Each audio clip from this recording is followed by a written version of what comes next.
In football, the safety position is the last line of defense. In safety, personal protective equipment, or PPE, is the last line of defense between workers and workplace hazards. Now, you might think of it as the first line of defense, but it isn't. We do not rely on PPE alone to keep workers safe. Why not? Because eliminating a hazard altogether is always a better solution than relying on just PPE. To be effective, PPE has to be used in conjunction with guards, engineering controls, and safe work practices. An engineering control is a design that eliminates a hazard. An example is a spray booth for spray painting, which removes the harmful vapors from the painter's breathing zone. A safe work practice or work practice control is a way of doing the work that reduces but does not eliminate the hazard. Some examples are vacuuming dust instead of sweeping, or keeping chemical containers closed when not in use. It's important to establish good work practices before you rely on PPE to protect your workers. Substituting less hazardous materials is another good technique. When you can't eliminate a hazard through engineering controls, or when work practice controls don't fully protect the worker, then PPE will be necessary. There is a wide range of PPE and a wide range of jobs for which it is appropriate. Gloves, respirators, steel-toed shoes, aprons, safety glasses, chemical splash goggles. These are all examples of PPE which are necessary for certain jobs. This video can't cover all of them individually, but we will cover the basic duties of employers when it comes to PPE. We'll show you, the employer, how to make a PPE hazard assessment and select the right PPE and make sure it's worn properly. And remember, PPE doesn't help anyone unless it is worn and worn properly. OSHA standards on PPE require the employer to do the following. Perform a hazard assessment of the workplace to identify and control physical and health hazards. Identify and provide appropriate PPE based on the hazard assessment. Train employees in the proper use and care of PPE. Replace worn or damaged equipment, and review the PPE program periodically to update and evaluate the effectiveness of the program.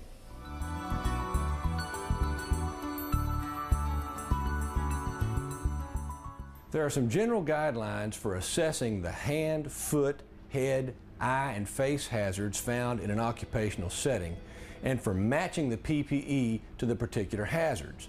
These guidelines can be found in the OSHA standards for general industry. They're in Appendix B, Subpart I. But let's be clear, the standards are mandatory rules with which you must comply. However, Appendix B, Subpart I contains some non-mandatory guidelines to help you with PPE selection. The first step is to conduct a walkthrough survey of the areas in question. The purpose of the survey is to identify sources of hazards to workers. Watch the employee perform the job and look for hazards at each step. It may be helpful to videotape or photograph the worker performing the job. Consider these basic hazard categories. Impact.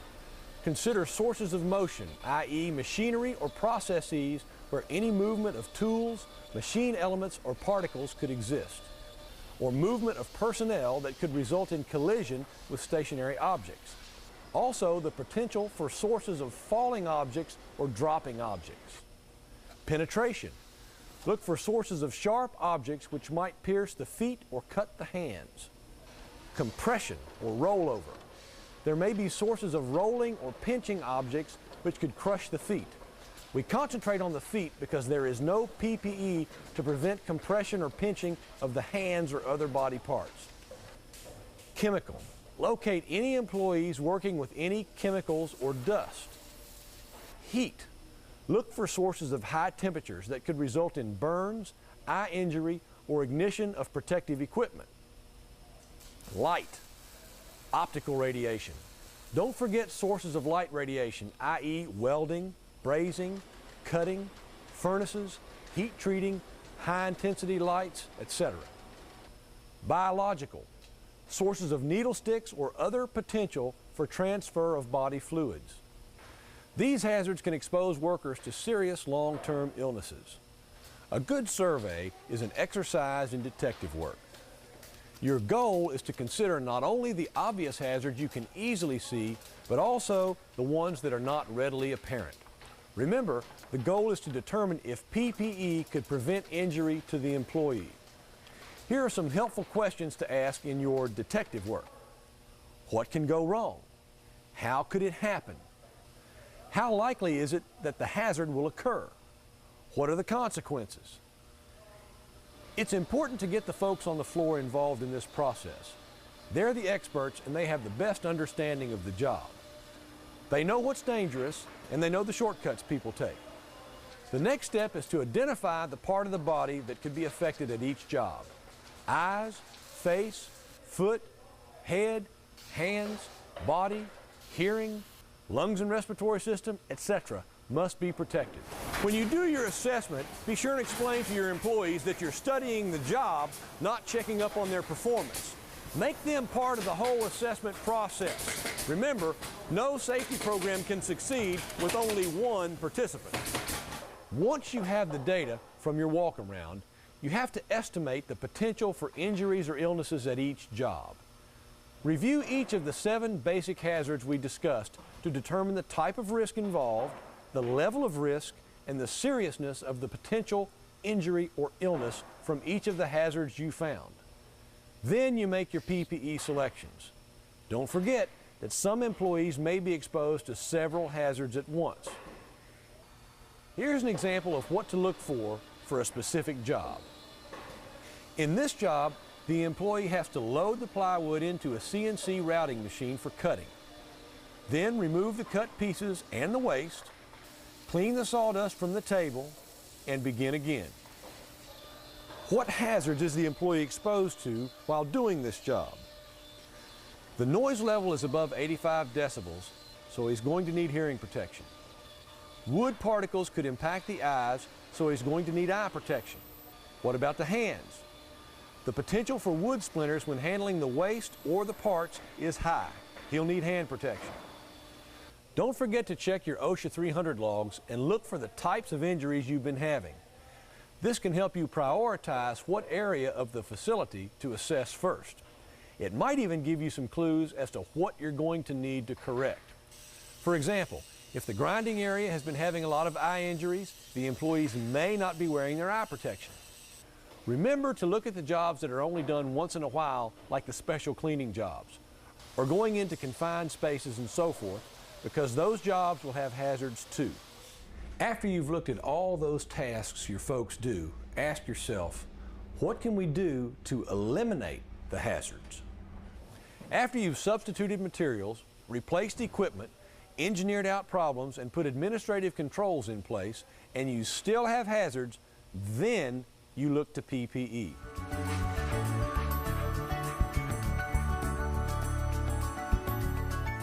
Once you've determined that you do need PPE, it is the employer's responsibility to make sure you select the right kind for the hazard. OSHA requires certain types of PPE to meet ANSI standards. ANSI, by the way, stands for American National Standards Institute. For example, eye and face protection must meet ANSI Z87.1-1989. Head protection must meet ANSI Z89.1-1986. Foot protection has to meet ANSI Z41.1-1991. For hand protection, OSHA requires that employers select appropriate gloves for the hazard. A glove selection table provided by vendors can be a big help. Ask vendors, do research. Ask other safety professionals in your area. You know the drill, measure twice, cut once. You want to make sure you get your PPE selection right on the front end. Note that before any employee may wear a respirator, a medical evaluation by a licensed professional healthcare provider is always required. There are other specific requirements for other types of PPE in the OSHA standards. Respiratory protection is 1910.134. Eye and face is 1910.133. Hearing protection is in 1910.95 and so forth. You can find these requirements on the OSHA website, and you can call the nearest OSHA consultative office for more information. You don't even have to tell them what company you're with. Just ask the question and get the answer. We'll show you those numbers again at the end of this video. If employees bring their own PPE, employers are still responsible to assure that that PPE is adequate, and that includes maintenance, cleaning, and sanitation if necessary. So as we've seen, it's not enough to just say PPE is needed. The employer has the responsibility to select the right kind.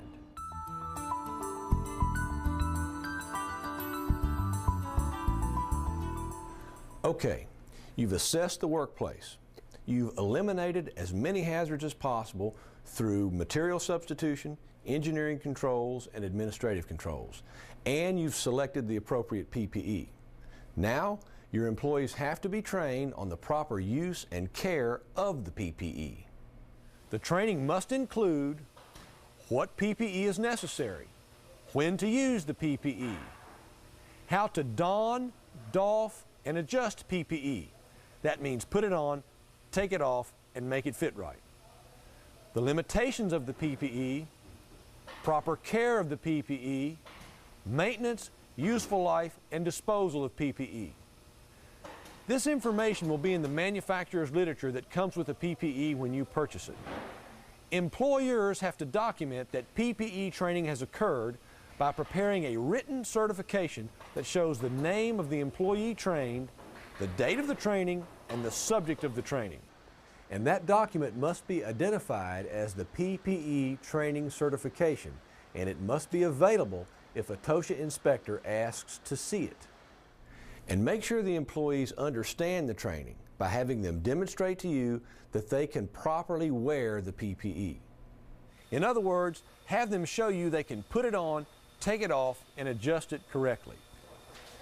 This needs to happen before the employee is allowed to go perform the work that requires the PPE. Employers need to periodically review, update, and evaluate the effectiveness of the program. And retrain employees whenever there is a change in the workplace, like new machines or workstations, or in the PPE that would require updated information. Employees also have to be retrained if they demonstrate a lack of understanding, such as not wearing their PPE properly or not wearing it when they should.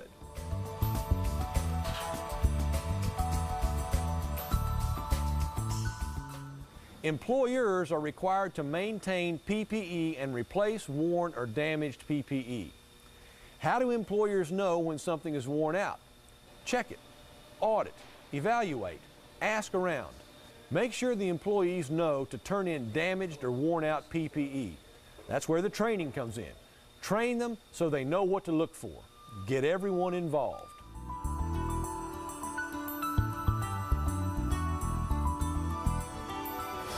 We've talked about periodically reviewing and evaluating several times in this video. Well, just how often is periodically? Well, it's as often as it takes. It should be an ongoing process. Some safety programs like HAZCOM require annual retraining, and that might be a good time to review your PPE program as well. Always be on the lookout for people not wearing PPE or wearing it improperly. Make sure employees understand that PPE is for their protection, so they'll choose to do the right thing. Wear the PPE properly. If there's a problem with the PPE, it doesn't fit right, or it doesn't protect like you thought it would, change it. That's what reviewing, updating, and evaluating is all about. Making sure the PPE works as intended, to protect the people. The success of your PPE program depends on the level of management commitment. If management doesn't take PPE seriously, the employees always know it. Evaluating, updating, and reviewing your program will go a long way toward communicating management's commitment to the employees.